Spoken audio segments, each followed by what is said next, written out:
We're back. Welcome to the Most High Show, made by and for people in recovery, a show about recovery, spirituality, and being human. Our mission is to provide impactful, community-driven media that informs, empowers, and inspires positive change. Real people, real stories, real life. This is the Most High Show. We have, I think Katie's on the ones and twos, Sarah's on the ones and twos, Kim is doing producing. We have an in-studio audience. I don't know who's doing quality control, but I'm sure somebody is. And tonight is Sarah and I are going to be co-hosting the show together. I think this is the first time we've done just the two of us. Yeah. Yeah. We've always had. And you know the reason why we're doing this is, well, Josie dropped the ball. Damn, Josie. Damn, Josie. But I think it's good to do it in-house. I mean, David used to do these. We call them in-house podcasts or house cleaning podcasts, where it's just the two hosts just kind of rapping, talking. So we have an outline. We have some questions that we're going to ask. We're going to keep it really light, really light. And so the first topic, just to keep things light, is the lies we tell ourselves when no one's watching. But now people are watching. Yeah. Well, that's what it's about. It's about bringing it out of the dark. Okay. And into the light. So, like, here are some of the angles for this. I'm fine. That's when you're one. obviously not. Yeah. I learned my lesson. But you didn't. I'm over that person, place, or thing. And you're not. How about, I don't need any help. And then this one, my wife likes to say this. I'm not petty. But you absolutely are. Damn, she's not even mic'd up to defend herself. I know, huh? Low blow, Christian. Yeah, I think like these are kind of the things that there are these blind spots that we have to ourselves and how we act and how we interact in the world, and we need community to help us, sometimes gently, sometimes not so gently. Yeah. To let us see these blind spots of these lies that we tell ourselves. So, what's one lie that you genuinely believed for way too long? I mean, most recently, there was, a period of, almost a couple of years where I called myself a lesbian. Oh. Oh, wow. Turns out I was wrong. I mean, it's a spectrum, right? No, it 100% is a spectrum, but I believe that one for a while. Yeah. I mean, it is. It's There's nothing wrong with it, but once you bring home a boyfriend, you might not be a lesbian. Yeah. No, well, but I mean, I think that that's a spectrum, and it can shift and ebb absolutely. and flow, and some people can identify that way for a long time, and then, then somebody changes it. What? Everyone's looking off screen.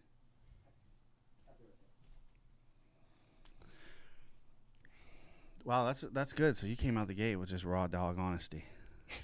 Wow. That's such a fun analogy to have used for this particular one. Oh, God, my family watches this. Not anymore.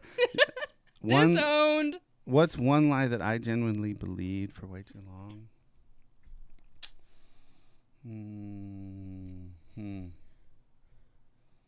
I don't know. I think there's a lot of lies I genuinely believe. I think one that I still struggle with time to time is that I'm too much. Yeah. Mm-hmm. Yeah. Yeah. I'm too much. I like that from Alice in Wonderland, the Mad Hatter talking to Alice, and he's like, you lost your muchness. You used to be much, muchier. Oh, yeah. And I love that because that's the one that I struggle with. I've actually been struggling with that one a lot this week of just like, I'm too much. Yeah. It's hard because that's like, that'll prevent, at least for me, it'll prevent me from reaching out for help. It'll prevent me from opening up to my friends. I'll withdraw from my friends and people who love me because I'm just like, I'm too much. Yeah. I'm deciding Well, for you my guys. thing is what ends up happening is I manipulate myself. So I'm not who I really am because I don't want to be too much. And if I'm too much, then someone will reject me. And so what I would do for years is just manipulate who I am. So there was so much about who I am that was like not being revealed or shown or said, or the fact that I'm an emotional person, right? Just how I'm designed. Emotions and intuitiveness is how I make decisions. It's how I know what I'm doing. And I think like I didn't want that to be too much, too emotional. So I would hide that. And then what would end up happening is it would come out as anger or resentment or just general saltiness. So yeah, that was a lie. Yeah. One lie that protected you until it started. Hey, how you doing? Welcome. Our audience just grew. Yes. Hi. You've been here before, yeah? Yeah. Oh. Okay. A little minute. Hey. We got more Ackworth in the house. I know, isn't that interesting? I think everybody, pretty much almost everyone is from Woodstock, Ackworth, Kennesaw area who visits here. What's one lie that protected you until it started to destroy you? Can I repeat my, no, I'm kidding. Protected me until it destroyed me. Honestly, I'm fine. Because then I didn't have to open up. And so then I'm not exposing myself to vulnerability. And so then you have nothing to judge me for. You have nothing to hold against me because you don't know me. But then, that leads to isolation. And, for addicts and alcoholics, isolation is, typically not a good thing to have.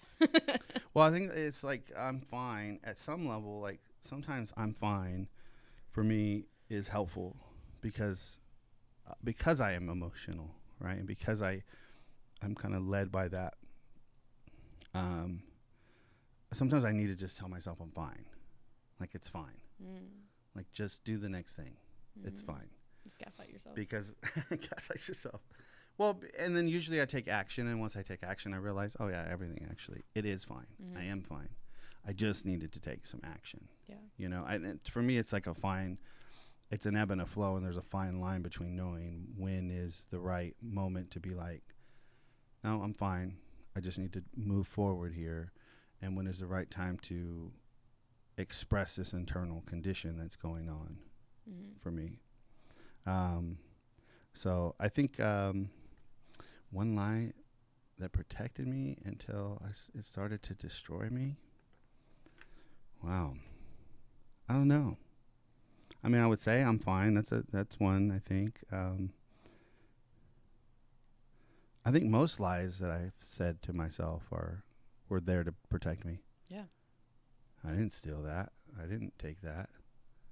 I didn't steal that bag of weed. It's to protect me. Or so I think most of my lies. Isn't that on a not you shirt? Not you shirt. It says lying seeks to protect. Isn't that what it is? We'll pull up the Instagram right now. What's the funniest, most delusional lie past you told present you? Past me told present me? What? I don't know. I can't speak to.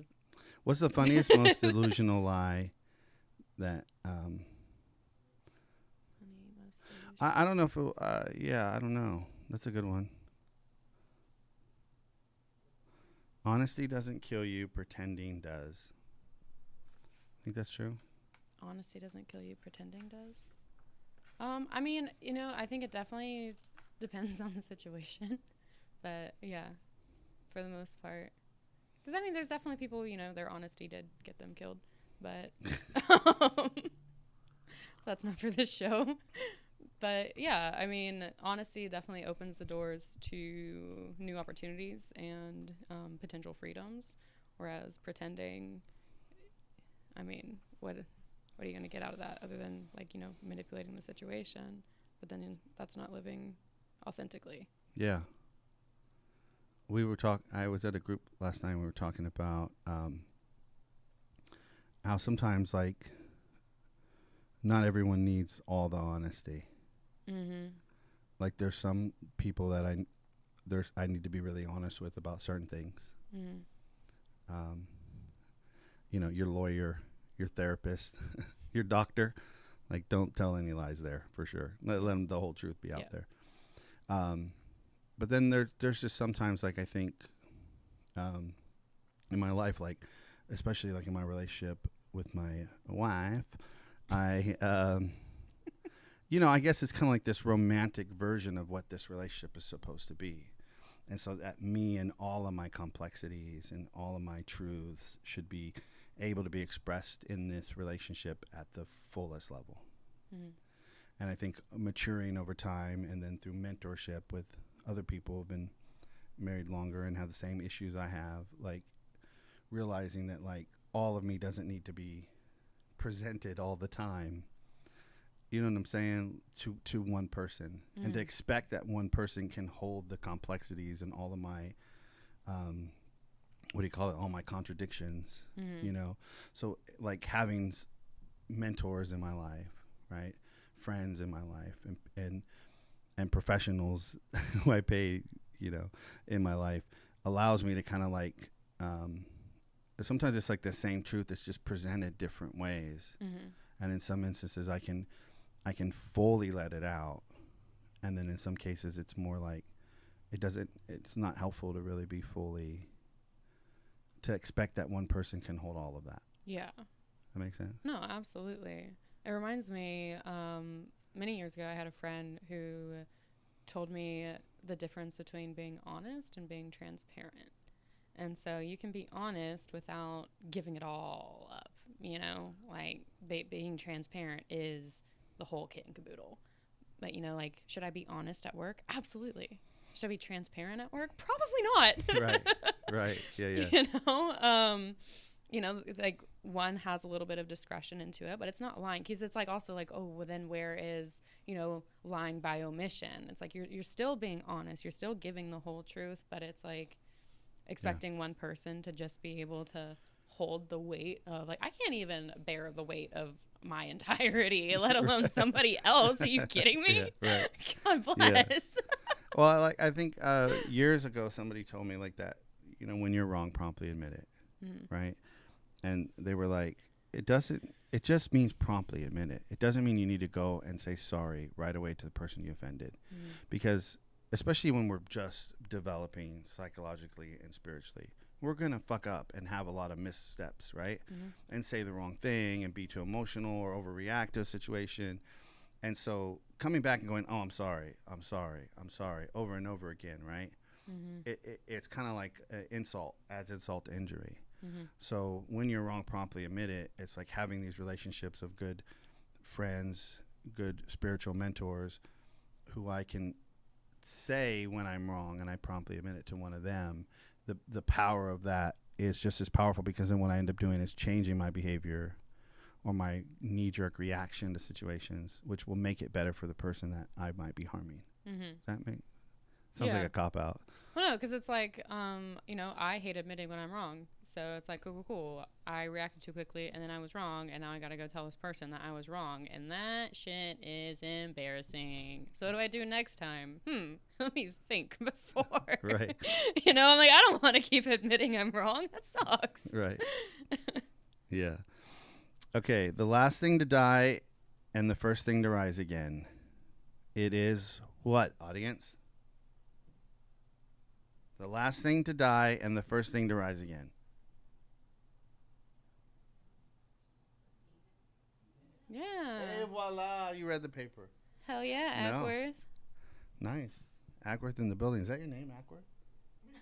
Oh. That used to actually be one of my nicknames back in the day. I bet it was. You a little hood rat in the middle of Atlanta. Here's Ackworth coming down the road. In your Ford Escape or whatever you drove. My Toyota 4Runner? Don't disrespect it. So Brian brought this saying, which is the ego reinvents itself. That's kind of what this is saying. Okay. The ego reinvents itself. The ego reinvents itself. So the last thing to die, the first thing to rise again. Yeah. So when I first got sober, and I'm in treatment, and I'm having the ego death, realization that I've totally messed everything up, and I want to quickly go back and fix everything again, right? And then I get out, and I'm doing my treatment plan and going to the meetings and doing all the things I'm supposed to do. My ego reinvented itself as Mr. Recovery. And so what the ego's wanting to do is like have this, it wants control. The ego's there to like to protect me. It wants to help me. You know what I mean? It was there with me in high school, you know, that shit was weird, you know, and in middle school, that was even weirder. So my ego knows me better than anything and anyone. So my ego is always wanting to protect me and keep me safe. It's just because it's had all these experiences, it essentially thinks that the world is out to get me, right? So it's going to reinvent itself in different mechanisms in different ways to try to regain control again, because it's a protection mechanism. Yeah. So what are some ways that your ego reinvented itself when you first got clean and serene? That, I mean, it's been happening my whole life. Because the way, instead of defining it as my ego reinvented itself, because I've been talking about this a lot for the last couple weeks, like with my sponsor and mentors and stuff, is like every time like something will happen in my life and I won't want to look at it, whether it's something that happened to me, something that I caused, whatever. I'm like, no, I just shut down that version of myself and then create a new version. Oh, yeah. And so like that's like in high school, I went by a whole other name. Like, really? I literally reinvented myself. And then like but like only those people knew me by that name. And so then when I wasn't there, I was somebody else. And so like there was church Sarah, and then there was school Lizzie. Like they didn't know Sarah, they knew Lizzie. Where'd Lizzie come from? My middle name is Elizabeth. Oh, okay. Yeah, so I went by Lizzie for a few years. And, those two different people. And, so then like I started drinking and doing drugs, and that was my personality. And then I got sober, and then that was my personality. And then I relapsed, and then I don't have a problem, and that's my personality. Right. And it's just whatever it is, just constantly cut and run and reinvent. Yeah. So what's preventing that from happening now? Nothing. Still doing it? So, I mean, yeah, just now back to how I opened, like realizing like, no, like it is still duality. It is a spectrum, and it's okay to be both and. Yeah. Yeah. Still learning that one. It's hard. I think that's the trick to this, is like accepting that your ego is going to reinvent itself. It's going to come back. I've used the example probably on the show once before, and the horse and the carriage, right? And you have the driver of the carriage. It's an old school buggy, right? Horse and buggy. Like the Wells Fargo logo. Like the Wells Fargo. So you got the driver who's sitting on top. And the driver's got the reins, and it's controlling. So when the driver pulls this way, the horse, and they go that way. Pulls that, pull back, it stops, and whips it, and they go faster. But usually the carriage is owned, or at least rented, by the rider, the person in the carriage, right? And so the person in the carriage can say, let's set the destination. We're going to grandma's house, okay? And then the driver's up there driving, and the person inside kind of falls asleep. And so that person up top starts to think, well, I'm in control of this ride. Because obviously, when I pull the reins, we go where I say we go. And so when the driver maybe wakes up because the road's bumpy, and the driver puts its head out the window, and they see that they're not going to grandma's house, and they're like, what the fuck, where are we at? I didn't say to come, why are we going here, right? And so the person up top, that driver, is the ego. And true self, higher self, spirit self, whatever words you like to use for that version of human, is inside of the carriage. And that person falls asleep. And so this driver thinks that it's the one in charge. So there's a symbiotic relationship that needs to be happening here, because you need the ego, and you need that part of yourself, right, to protect you in social situations, to let you know if there is a tiger coming or whatever, right? And it's when they are not in balance and in harmony, right? So like a lot of recovery is about you kill the ego and destroy the ego. But to me, that's an unrealistic aspiration because what will happen? Your ego will just reinvent itself, right? And so having the symbiotic relationship with our ego is a much healthier way. And so there's a level of acceptance that, yeah, my ego is going to, from time to time, be prickly. It's going to take the reins. It's going to try to get control. And from time to time, I'm going to have to reorient this and remind the ego that, hey, I love you. Thanks. You know, but we don't do that no more. We don't need to operate like that. And having this symbiotic relationship with your ego and the acceptance of it, I think is like a path to more freedom in life. At least that's been my case.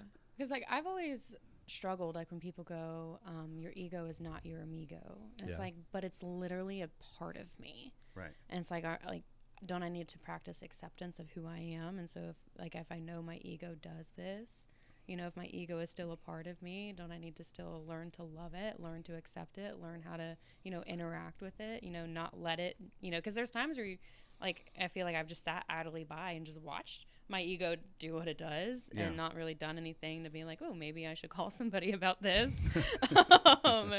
You know, but, you know, being in situations where knowing like, oh, this is where my ego is going to want to reinvent itself. So let me talk to people. You know, like being like, okay, like, no, like we can be friends. We can get along. Like, what are you trying to do? What are you trying to tell me? What are you trying to protect me from? Yeah. And I think that's what I'm trying to learn right now instead of just reinventing myself. Yes, right. Because the tension and you want to just kind of completely reinvent. Yeah. Yeah, because every time, like, I know that's the case whenever I have that feeling where I'm like, I just want to run away. I just want to run away. I don't want to do this. I want to run away. And then I'll reinvent myself in this new land. Yeah. Well, I can tell, like, you know, just in the last year that you've been a pretty consistent, your emotional state, the way you show up here, our phone conversations, you know, there's a consistency there that wasn't years prior. Jesus Christ. I met you at a weird time in my life. Yeah. But that's cool to see, right? Because that is like there's a level of self-acceptance and, you know,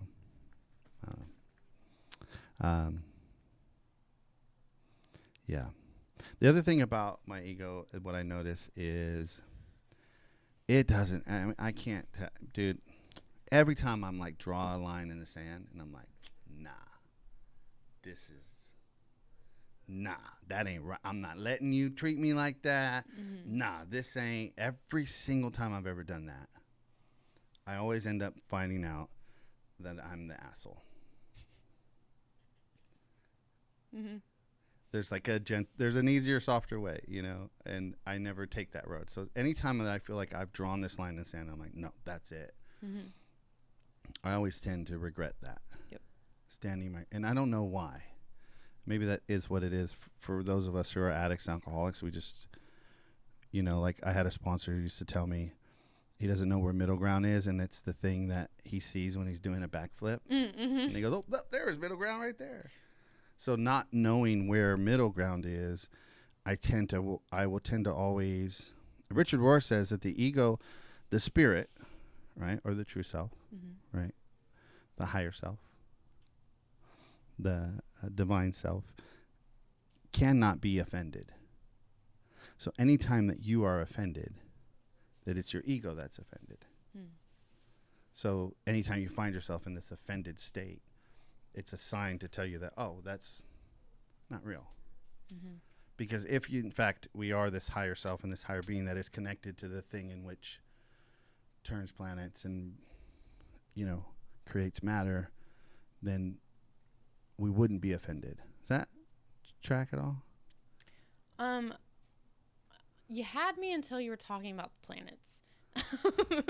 I'm just saying there's a thing going on, right? There's a deeper reality and truth to, and we tap into that from time to time. Because I mean, it's important to look at, but like when something offends you, be like, why? Because like I even just had a situation where something, like, I guess it did offend me, and it had nothing to do with what actually happened. It was just like it highlighted an area of insecurity I still have for like a past version of myself that I haven't forgiven or learned to love yet. And I was just like, damn, what a fun way to learn this.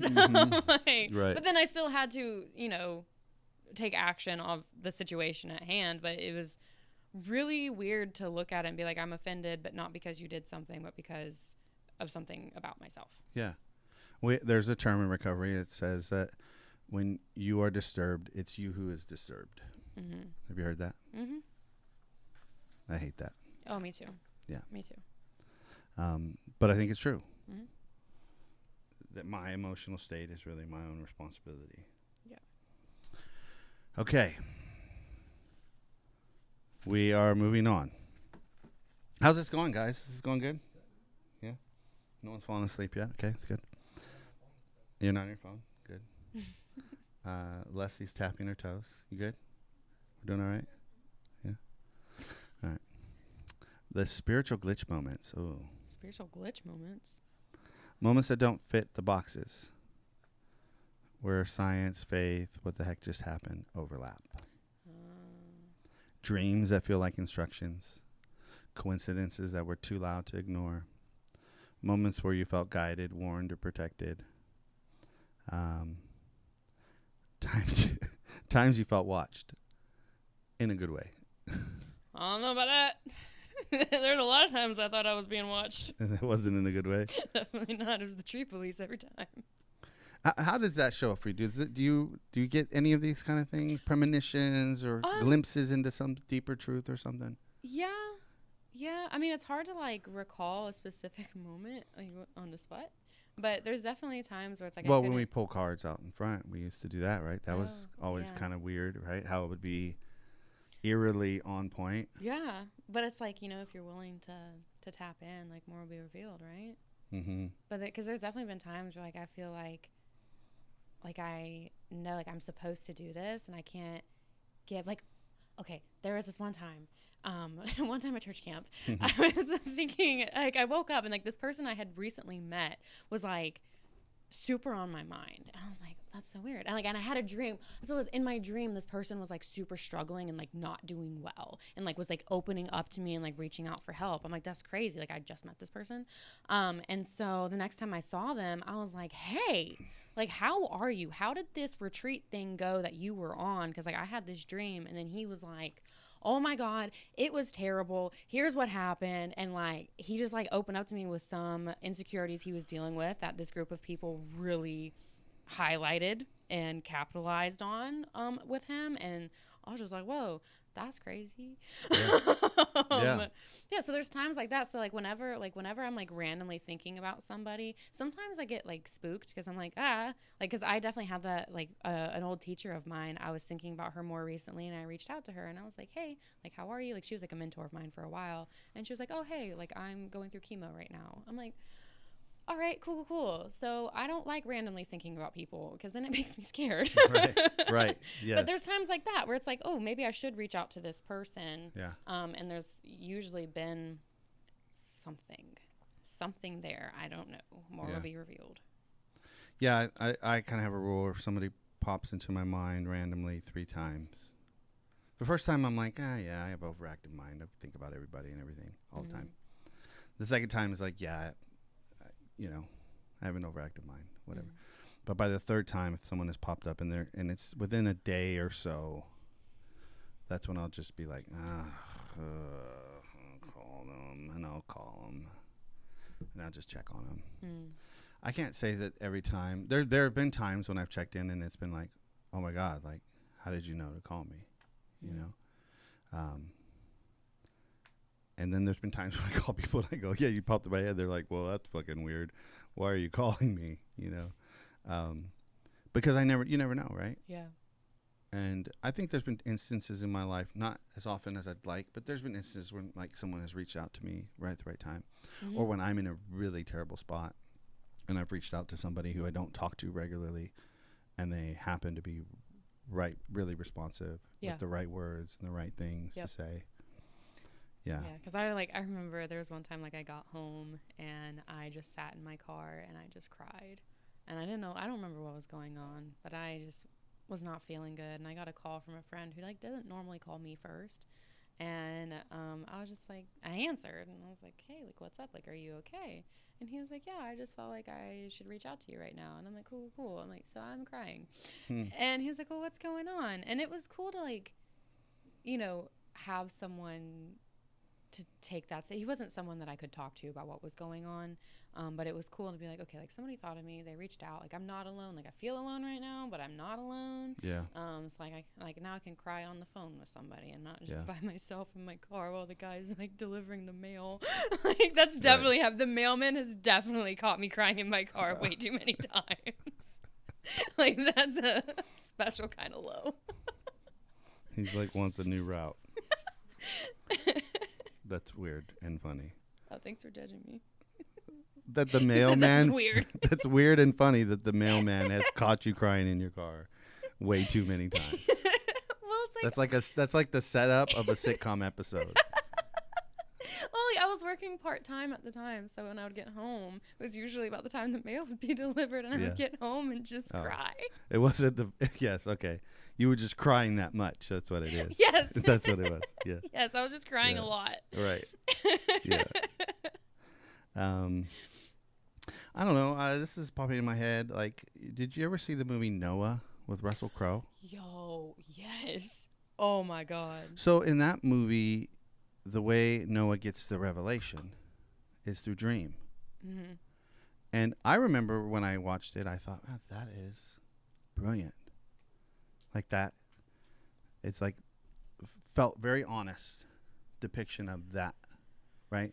Him giving this revelation and hearing from the Lord, right? And I remember that there was a lot of controversy around that movie because of that, right? And I don't know. I thought you get dreams and you call somebody and there's some truth there, and I don't know why that reminded me of that movie. Yeah, I remember. I actually remember that distinctly, seeing that in theaters, and like on the poster it said "inspired by," and so I was like, because I get caught up on semantics sometimes, and I'm like, well, if y'all could just read, it said "inspired by," not "based on." Right. Yeah. Okay. A moment when you knew you weren't alone. I will say this. For me, personally, spirituality became real when I stopped trying to make it extraordinary. Once I let go of trying to manifest spooky coincidences and I just let it be again another friend who said that there's a natural pull to God. And it's not hard. There's a natural thing going on there.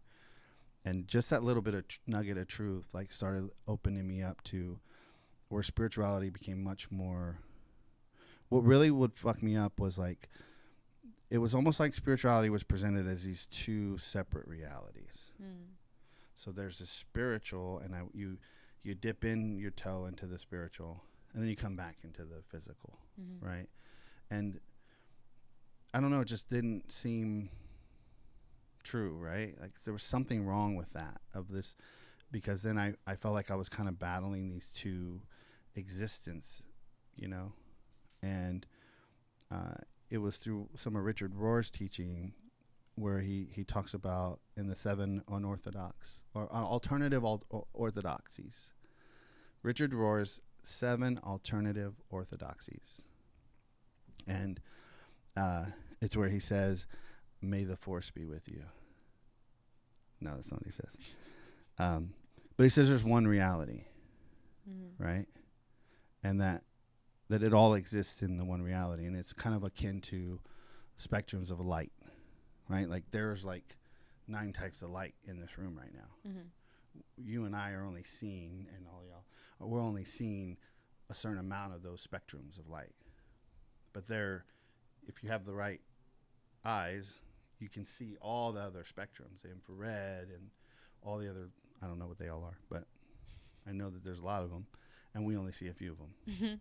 To me, that's what it is. And when I kind of turned that gem on spirituality, it helped me to kind of live it in a more real way. Mm-hmm.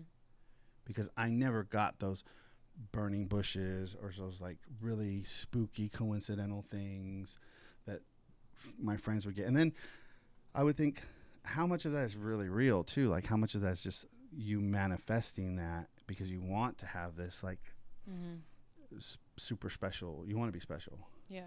You know? Yeah. I don't know. I think for me, like when spirituality, like also like it didn't need to be like this complex thing. Like before I got sober this time, I really just wanted spirituality to be all I needed. Like I didn't want a community of sober people. I didn't want to have to go to anything. Like I just me alone in my room burning some sage. I wanted that to be enough, you know? Yeah.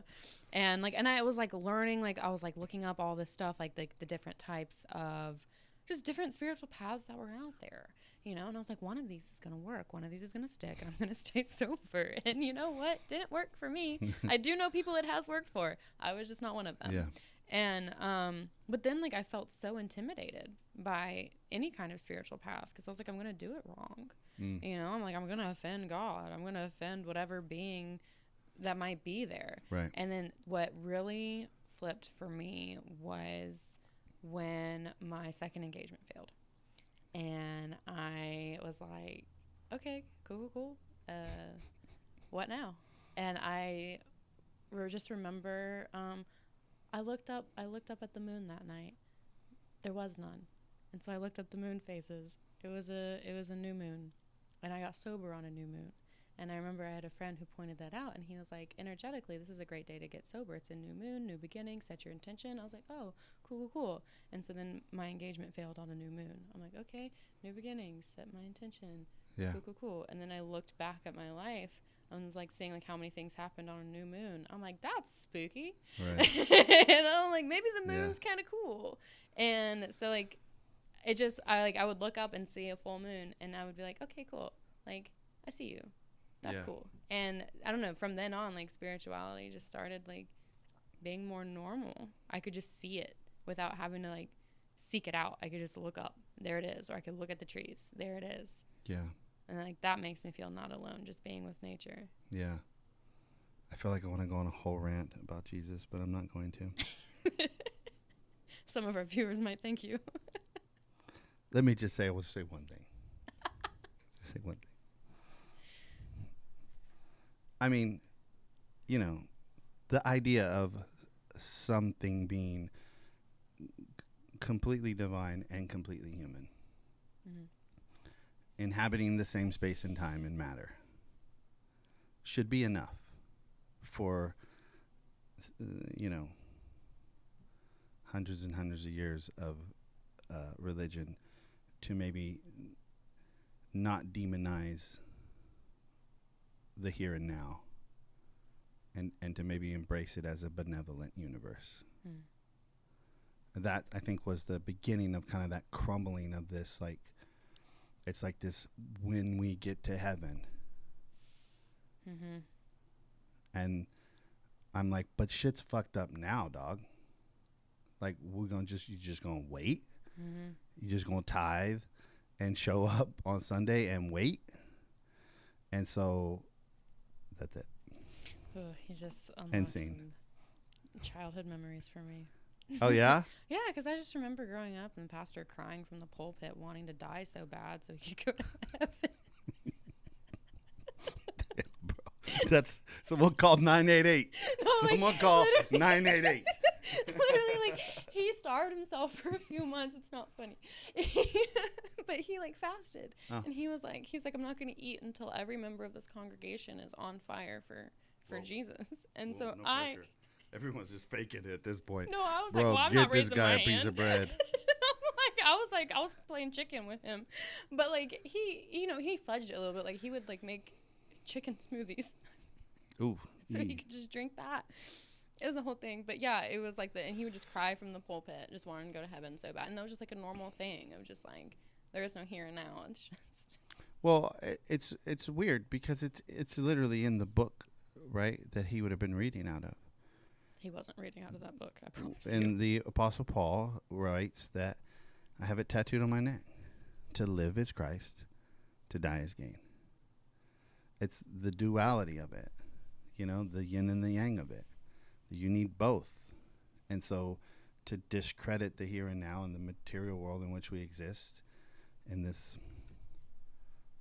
earth suit kind of thing. Earth suit. Yeah. I love that. I know. So churchy. New t-shirt. Yeah. Earth suit. Earth suit. This is my suit for my earth suit. My earth suit cover. Yeah. Or you could just have a shirt that says, "This covers my nipple clamps." Wear that to the family reunion. That would be way better than one that just had the nipples cut out. The Regina George. Wait, no. That shirt, "This covers the nipple clamps," have the circles cut out. That's brilliant. Yes. That way, everyone's offended. No one's left out of this offense. Everyone.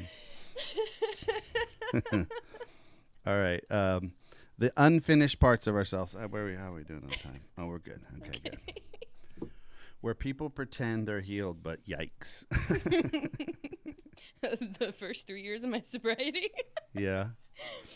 That reminds me of like spiritual bypass. You ever heard that? No. Where well, it's kind of on the same topic, but it's like people they want to use spirituality to bypass. Like you wanted to just use spirituality to get through it and be better, not face yourself, not go through a proven set of instructions that in which you can face who you are and grow and learn and become who you really are, right? So you want to spiritually bypass that by just going, God did. You know what I mean? Like, God did. I don't need to do none of that. The white light. Yeah. Okay. People pretend they're healed. I've seen that a lot. I've seen it a lot. I see it a lot with people who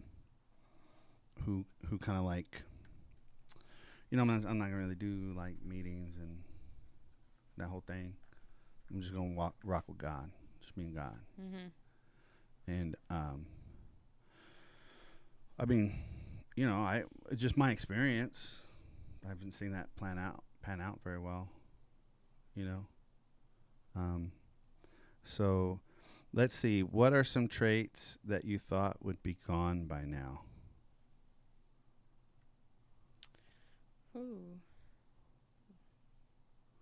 Definitely thought my people pleaser would be a lot quieter by now. Yeah. And she's not. The conflict avoidantness, thought that would be gone. Nope. Some things are just here. Yeah. And loud. Yeah. I think I would have thought I'd stop being a little bitch by now. Sometimes I can be a little bitch. Are you a little bitch? I can be a little bit. His wife is nodding. This wasn't any nod. That was a yes. He's a little bitch. I can be, yeah. I thought that would be gone.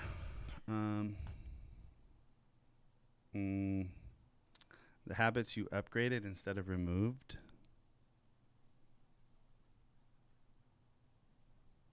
The wounds that only show up when you're tired. Jesus. That one? No. I don't know. I mean, when I'm tired is when my accent comes out, so. What accent? Which one? Which one? Just the Ackworth. No. Oh. Yeah, just the country shit. I remember being a kid and crying, and I think I was crying about a girl probably, and I think my mom was like, "You just need to go to bed. You're tired." And yeah, when I'm tired, I'm a little more emotional. So sometimes, yeah, it's just like I need to go to sleep. Oh yeah, because that's like when I'm just way too tripping right now. Yeah, like when I'm really tired, and then I'm like, nobody loves me. Yeah, I'm all alone. Yeah. Right. Everybody hates me. I'm Like, too much. No, you just need a nap. Yeah. Yeah, right. I love that. I have a pastor friend who's like, did you hear from God or did you just eat Doritos before you went to bed? You know? You just need a sandwich and a nap, right? Or a Red Bull. Or a Red Bull. Or a Red Bull.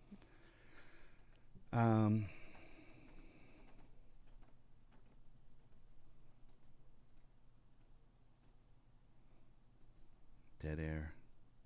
It's a little unnerving. It is. I'm just giving Kim something to do on Monday. Take note, Kim. To cut this dead air. Hey, Kim, how you doing? It's Monday. Hope your weekend was well. Just letting you know, we love you. We appreciate you. I love you. I appreciate you. Do you need a nap? I'm glad you're here. I'm time traveling, fool. Relax. The unfinished parts of ourselves. All right. What's something you're oddly good at but embarrassed to admit it? Oddly good at but embarrassed to admit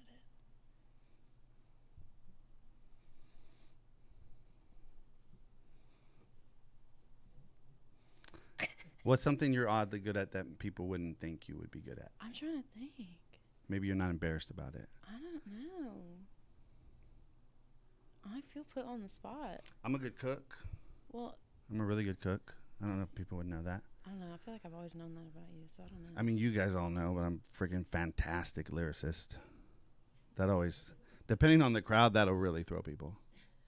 That's fair. I do love when I text you, like when I'm like going through something and you send me back a freestyle video. Yeah. Yeah. We all have our ways of coping. It's just like, Jesus Christ. Or I send a random video of me dancing, you know, just to let you know, like, we're all going through it. I'm oddly good at twerking. Don't look at me. Everyone looked over there. Yeah, that's like a thing I'm known for. Katie's yelling, it's true. No, it was Sarah. Oh, it was Sarah. What petty hill will you die on? Petty hill will I die on? A lot of them. What's a good one, though? Accuracy. What? Like if I'm in an argument and someone's not being accurate or not accurately understanding what I'm saying, I will die. I will get stuck there. Yeah. Accuracy.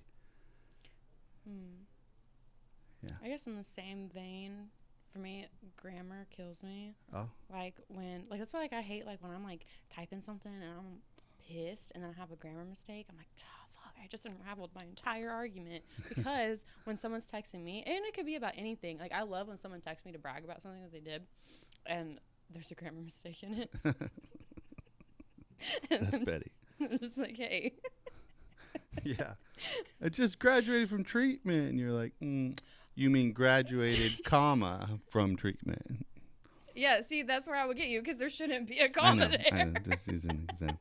No, yeah, that's one, like, because I know it's stupid because it's like, it literally doesn't matter. You still communicated effectively enough for me to know what you're talking about. But, like, yeah, you didn't use a comma where there should be one, or you did and there shouldn't. Yeah. Idiot. They're dead, Sarah. Wrong there. Wrong there. I can't believe they're gone. Wrong there. What's the most backhanded compliment someone gave you that actually was true? Oh, there was one. What was it? I don't know. I have 5 brothers. Like, there's probably a lot of those. Oh, yeah. Yeah. We used to do backhanded compliments because when we were in a band in L.A. and all of our friends, and you would get a lot of backhanded compliments in L.A. It's like a very L.A. thing to do, which is like, oh, wow, you guys were actually really good tonight, you know? And it's like, oh, that's weird. So we're not usually good, or, you know, or you guys were way better than I expected you to be, you know, like, so that used to be like a running joke of backhanded compliments. I accidentally give those a lot. Like when I tell someone like, oh, you look so cute tonight. I'm like, but you look cute regularly, but just extra so tonight. Right. You're trying to clean it up. Yeah. That's your people Fuck, pleaser. that sounded so mean. Right. Okay. As we're kind of landing the plane here on what I hope is a helpful podcast to someone, one thing that we're still learning the hard way.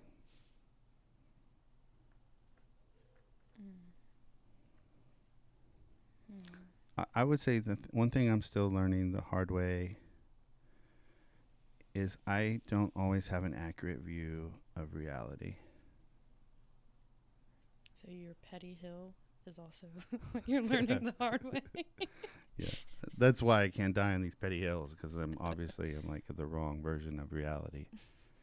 There's sometimes I will, yeah, well, because sometimes I'll read into situations, and it's such an automatic subconscious thing that I'm still learning that the hard way.